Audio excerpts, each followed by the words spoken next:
Salut les gens, c'est Clément. Aujourd'hui, nouvelle vidéo, je suis en compagnie de Charles-Adrien. Salut Clément. Ça va? Ça va toi? Super. Et aujourd'hui, on va vous faire découvrir une collection, notamment une partie de ta collection. Ouais. Qu'est-ce que tu vas nous présenter? Un peu de tout. Une partie, celles qui sont les plus intéressantes, que je considère être les plus intéressantes dans ma collection. Mais quel est le modèle que tu aimerais parler en particulier comme un premier modèle? Bon, on va parler de celle que je porte, peut-être celle que je porte le plus, ou en tout cas celle que je porte le plus souvent. Une Datejust, référence 1601, D'accord. Qui date de 1976. D'accord. Dans la configuration la plus classique possible pour une 1601, donc le modèle acier avec la lunette cannelée en or blanc et le cadran champagne. D'accord, avec le bracelet jubilé aussi. Avec le bracelet jubilé qui est le bracelet de la Datejust par excellence. C'est ça, donc Rolex a lancé la Datejust en 1945. C'est ça. Pour fêter le 40e anniversaire de la marque, me semble. Mais comment t'es venu à acheter justement cette Datejust? La Datejust, c'était un peu un modèle un peu évident pour moi parce que j'ai toujours été un grand fan de Rolex Vintage. Mais pour autant, je suis aussi un grand fan de montres habillées et Rolex et montres habillées, c'est pas forcément les deux termes qui vont mieux ensemble. Et en fait, la Datejust, c'était cet entre-deux. C'est une montre qui a tous les attributs d'une Rolex, donc le bracelet métal, le mouvement automatique, le boîtier Oyster, etc. Mais en même temps, c'est un des modèles les plus habillés, les plus élégants chez Rolex. Donc c'est pas une Submariner, une GMT ou quoi que ce soit. Je les aime beaucoup, mais ça correspond moins à mon style. La Datejust, c'est un modèle qui est ultra polyvalent. Tu peux la mettre sur un bracelet en cuir. Ça devient très élégant, tu peux la porter avec une veste, etc. C'est un modèle qui est venu assez naturellement. C'est un 36 mm. C'est un 36 mm, c'est le diamètre d'origine de la Datejust. À l'époque, elle existait que en 36 mm. D'accord. Et son verre est en plexiglas? C'est un verre plexi, comme toutes les Rolex de l'époque. Ça a un certain charme, c'est plein de petits détails comme ça qui font qu'elle a un charme un peu vintage tout en restant quand même assez moderne esthétiquement. Tu l'as acheté pour une occasion particulière ou non? Acheter une montre pour moi c'est une occasion particulière en fait. C'est ça. Non, il n'y avait pas d'occasion particulière. J'aurais pu dire que c'était pour mes 18 ans mais non. Ouais, non, elle est arrivée un peu après mes 18 ans donc d'accord. C'était pas une occasion particulière, c'était juste simplement une montre qui me faisait envie depuis très longtemps. D'accord, donc tu l'as depuis? Celle-ci, ça fait 1 an et 2 ans. Ça va faire 1 an et demi ou 2 ans que je l'ai. Et c'est vraiment celle que je porte le plus souvent parce que c'est une montre qui est hyper polyvalente. Et qui est très confortable aussi. Qui est très confortable. Le jubilé, c'est un bracelet qui est très souple, qui s'adapte parfaitement au… Je peux? Ouais, bien sûr. Qui s'adapte parfaitement au poignet, c'est super confortable. Le 36 mm, ça passe sur quasiment tous les poignets, ça passe partout. C'est unisexe, ça peut aller sur un poignet masculin, féminin. C'est vraiment c'est la montre polyvalente par excellence pour moi. Pour beaucoup, enfin même la Datejust, c'est le modèle de chez Rolex qui est le plus emblématique, je dirais.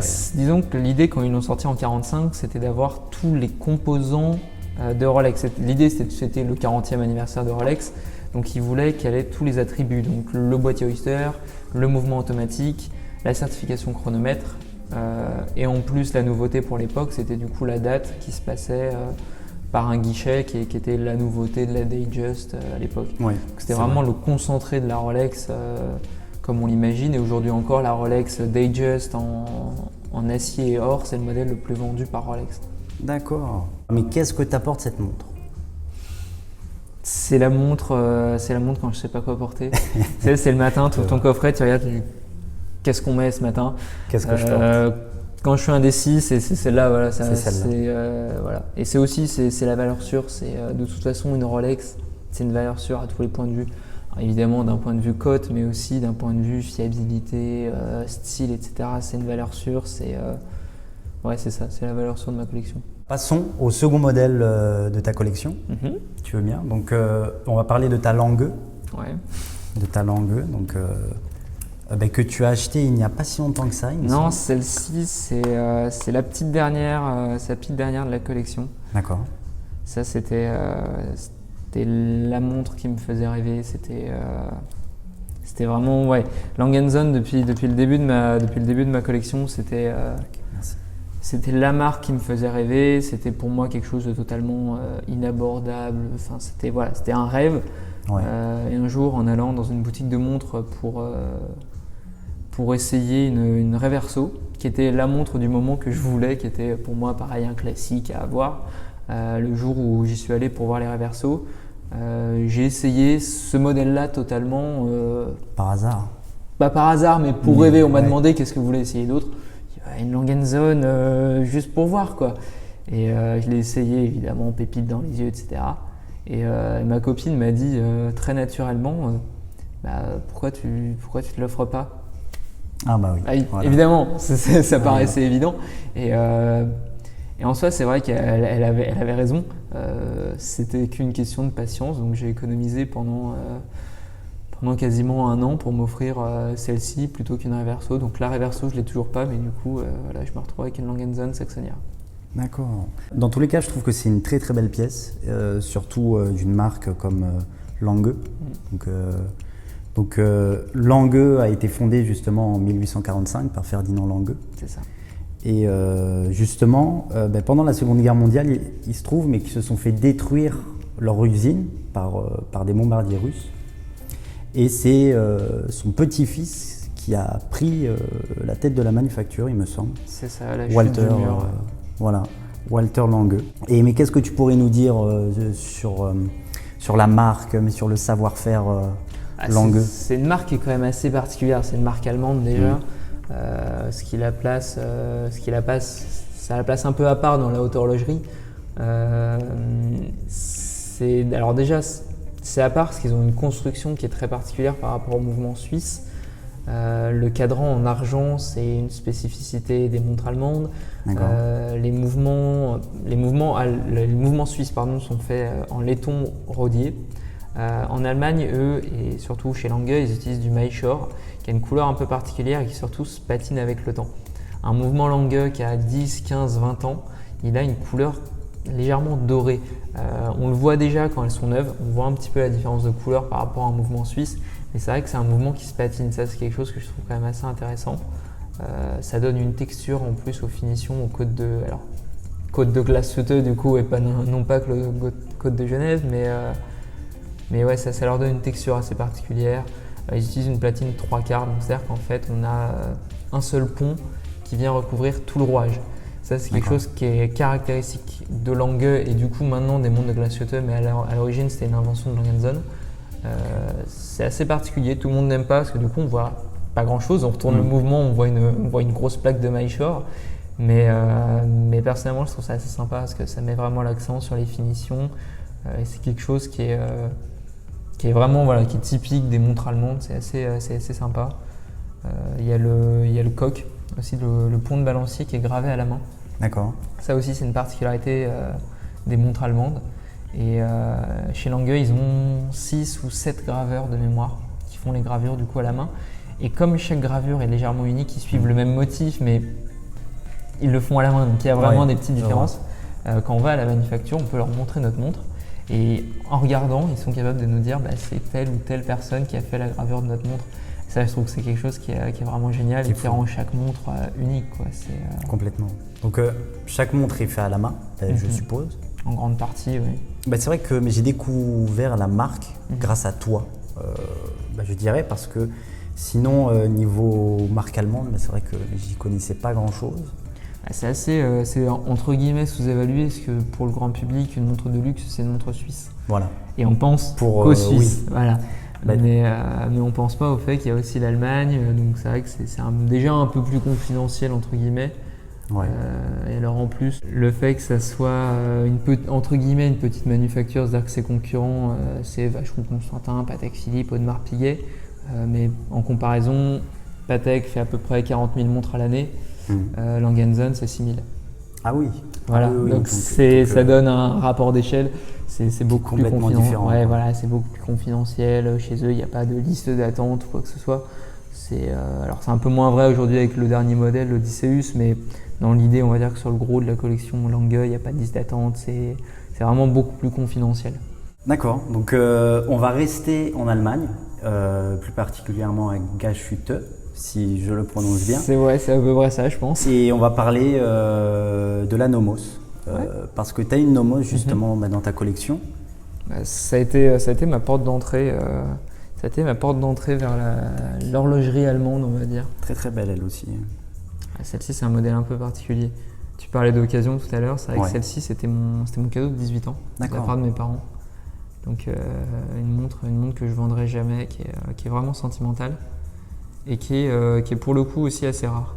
En comparant, je dirais les deux, mais c'est vrai qu'on retrouve à peu près le même style. Ouais, c'est ça. C'est très allemand. C'est simple et efficace. Mais ouais, effectivement, c'est vrai qu'on retrouve entre guillemets quelques codes, des aiguilles très simples, le boîtier avec la carrure, la lunette intégrée, les flancs droits, etc. Donc c'est quand même... ouais, on retrouve quelques petites choses et en soi, aujourd'hui, on retrouve les codes de construction des mouvements qui sont similaires, quasiment similaires chez Nomos et chez Lange. Alors, la platine 3/4, etc. C'est quelque chose qu'on retrouve toujours. D'accord. Mais qu'est-ce que tu pourrais nous dire justement sur cette marque? C'est une marque qui a été fondée dans les années 90 à la chute du mur en fait. Ce qui est assez amusant, c'est que ça a relancé la chute, ça a relancé l'horlogerie allemande.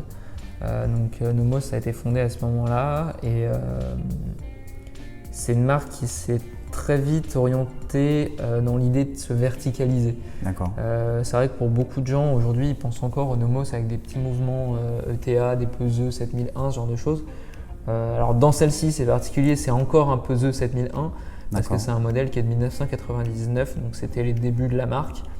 Donc ils utilisaient encore un mouvement ETA, légèrement modifié par Nomos sur les finitions, mais on va dire que c'est encore un peseux. Mais en fait, ils se sont très vite verticalisés. Ils ont lancé leur propre mouvement en 2005, si je ne dis pas de bêtises, qui est le mouvement Alpha, qui était basé sur le peseux 7001, mais totalement fabriqué par Nomos. Ils ont lancé énormément de mouvements manufacture, des mouvements très plats. Leur concepteur mouvement vient de chez IWC. D'accord. Et c'est vraiment, ils se sont vraiment verticalisés. C'est une marque qui n'est pas encore très connue entre guillemets en France. Pourtant, ils ont un rapport qualité-prix qui est vraiment… Pour m'être renseigné beaucoup plus sur cette marque et sur les montres justement qu'ils font, mais c'est vrai qu'à chaque fois, je retrouvais ce rapport qualité-prix, mais qui était pratiquement imbattable, quoi. Non, clairement. Avoir un mouvement manufacture dans cette gamme de prix, c'est quand même assez rare. Avec ce niveau de finition et ce niveau de conception, parce que leurs mouvements sont vraiment très beaux, ils sont construits de façon assez simple, mais c'est logique, c'est épuré, c'est élégant comme conception. Ils font vraiment des très beaux mouvements, c'est vraiment rare. D'accord. Donc ça c'était pour la troisième pièce de ta collection. Donc maintenant passons à la Hermès. Ouais. La Hermès qui a une petite particularité, il me semble. C'est que c'est pas vraiment une Hermès en fait. C'est ça. C'est une montre Corum. D'accord. Qui date à peu près des années 60. Alors c'est assez compliqué de trouver des informations dessus, mais elle date à peu près des années 60. Et donc c'était une Corum qui était revendue par Hermès. Donc le cadran est signé Hermès. Par contre le boîtier et le mouvement sont signés Corum. Corum, ok. Et c'est en fait savoir qu'Hermès était revendeur de montres aussi. La boutique du Faubourg Saint-Honoré, ils revendaient des marques comme Jaeger-LeCoultre, Universal Genève, ce genre de marques. Et donc du coup, ils co-signaient parfois les cadrans et ça arrivait qu'il y ait des modèles qui soient exclusivement signés Hermès comme celle-ci. D'accord. Oui, c'est parce que pour le coup, de base, Hermès, ça a été fondé par Thierry Hermès en 1837. Il avait un atelier d'attelage justement pour les chevaux. Donc après, au fur et à mesure des années, ils ont commencé à se spécialiser dans d'autres domaines comme les sacs, le prêt-à-porter et l'horlogerie. Et c'est vrai que je dirais qu'il y a pas mal de marques de prêt-à-porter qui se mettent dans l'horlogerie. Ouais, parce que c'est quand même un domaine attrayant, c'est un domaine qui plaît. C'est un domaine du luxe, donc forcément tous les grands groupes, Louis Vuitton, etc., veulent se mettre dans l'horlogerie. Après, ce qui est intéressant, c'est qu'Hermès, c'est quelque chose qui est pas nouveau. Quand on regarde, en fait, ils mêlaient déjà le métier du cuir avec l'horlogerie. De mémoire, c'était justement Monsieur Hermès qui avait fait un écrin pour une montre de poche, de façon à ce qu'en fait sa fille, en faisant de l'équitation, puisse porter sa montre de poche au poignet, ce qui était beaucoup plus pratique. Donc déjà, ils avaient un lien avec l'horlogerie. Ouais. Par la suite, ils se sont mis à revendre des montres dans les années 50, 60. Et maintenant, ils ont leur propre manufacture de montres. Donc pour moi, ils sont un petit peu à part au sens où ils ont quasiment toujours eu un lien avec l'horlogerie. Et c'est vrai que quand ils sont lancés dans les montres, mais je dirais qu'ils l'ont fait avec brio, quoi. Enfin, ils sont lancés dans l'horlogerie et donc ils ont quand même révolutionné une partie. Disons que là où ils ont été très forts, c'est qu'ils ont réussi à insuffler un vrai vent neuf en termes de design, en travaillant avec des designers, mais en même temps en gardant le côté très horloger. Ils ont racheté une partie du groupe Vaucher Manufacture. Donc du coup, ça leur permet d'avoir des mouvements qui, d'un point de vue horloger, sont très intéressants. Ils ont des mouvements micro-rotors, des mouvements à complications avec tourbillon, etc. Fabriqués entre guillemets dans leur propre manufacture. Donc c'est quand même assez intéressant la façon dont ils combinent design et horlogerie vraiment au point de vue entre guillemets traditionnel du mot. Et c'est ce que je trouve intéressant et c'est aussi ce qu'on retrouve chez Nomos. Donc au final, il y a toujours un lien. Passons au dernier modèle de ta collection qui est une Universal Genève Paul Reuter. Exactement. C'est ça. Donc, qui est une montre assez particulière. Celle-ci, elle est très très particulière. Très particulière. Ouais. C'est une montre qui cumule. Mais qui est très très belle. Ouais, c'est une très très belle montre. Très très belle pièce. Designée par Gerald Genta. Oui. C'est pas qui a été l'une de ses toutes premières. Ça a été une de ses toutes premières montres de mémoire. Il avait 23 ans quand il l'a dessinée. Et encore aujourd'hui, c'est une montre qui est magnifique. Ça prouve le talent qu'avait quand même Gerald Genta. Mais voilà, ouais, c'est une montre qui cumule. C'est designé par Gerald Genta. Elle a été créée pour les pilotes de la Scandinavian Airlines. En fait, l'idée, c'est qu'ils ont fait. C'est la Scandinavian Airlines qui a fait les premiers vols ralliant l'Europe aux États-Unis en passant par le pôle Nord. Le souci quand on passe par le pôle Nord, c'est qu'il y a des champs magnétiques très forts. Ça perturbe les instruments de navigation, mais ça perturbe aussi les montres. Donc du coup, la SAS a demandé à Universal d'avoir une montre résistante aux champs magnétiques pour ses pilotes, pour ce vol-là. Et donc du coup, Universal a fait appel à Gerald Genta pour designer une montre qui serait pour ces pilotes-là. Ils ont fait un mouvement antimagnétique.